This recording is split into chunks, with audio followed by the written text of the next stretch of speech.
தளபதி விஜயுடைய மாநாடை எதிர்நோக்கி தான் எல்லாருமே இருக்காங்க. மாநாடுல என்ன பேச போறாரு, என்ன பண்ண போறாரு அப்படின்னு நிறைய क्वेश्चंस இருக்கு. இதுக்கு நடுவுல விஜயகாந்தா ஆவாரா, விஜய் தகுதியான ஒருத்தரா, எம்ஜிஆர் மாதிரி பெரிய தலைவரா விஜய் ஆவாரா, இப்படி பல டாபிக்ல டிபேட் எல்லாமே நடந்துகிட்டு இருக்கு.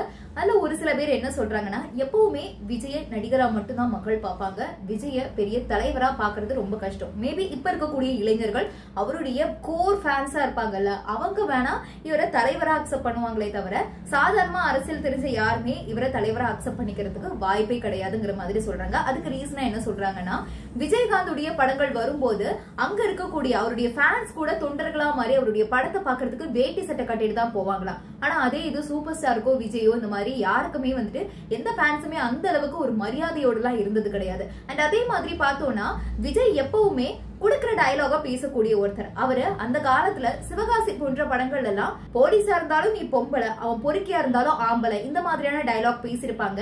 இப்போ மேபி அவர் இந்த மாதிரியான டயலாக் பேசிட்டோமேன்னு வருத்தப்பட்டாலும் ஒரு காலத்துல அவர் பேசிருக்காரு.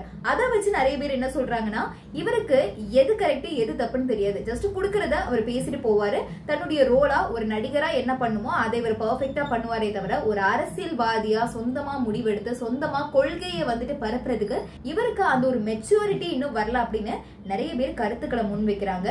பட் இதுக்கு விஜயுடைய ஃபேன்ஸ் இருக்கக்கூடிய ஒரு சில பேர் என்ன சொல்றாங்கன்னா, இந்த ஷார்ட் டைம்ல அவருக்குன்னு இந்த அளவுக்கு ஒரு ஃபேன் பேஸை உருவாக்கி இத்தனை ஃபாலோவர்ஸை கொண்டு வந்து அரசியலையுமே நின்னு ஒரு முக்கியமான எதிர்கட்சியா மாறதுக்கான எல்லா தகுதியுமே இருக்கு. ஷார்ட் டைம்ல அவரு பக்காவா பிளே பண்றாரு, அவருக்கு மெச்சூரிட்டி இல்லைன்னு நீங்க எப்படி சொல்றீங்க அப்படின்னு திரும்ப ஆப்போசிஷனா கேள்விகளை எழுப்புறாங்க. பட் எது எப்படியா இருந்தாலும் விஜயுடைய அரசியல் நகர்வை தொடர்ந்து இப்படியான டிபேட்கள், இப்படியான சண்டைகள் தொடர்ந்து ஃபேன்ஸ் மத்தியிலும் நான் ஃபேன்ஸ் மத்தியிலும் இருந்துட்டு தான் இருக்கு.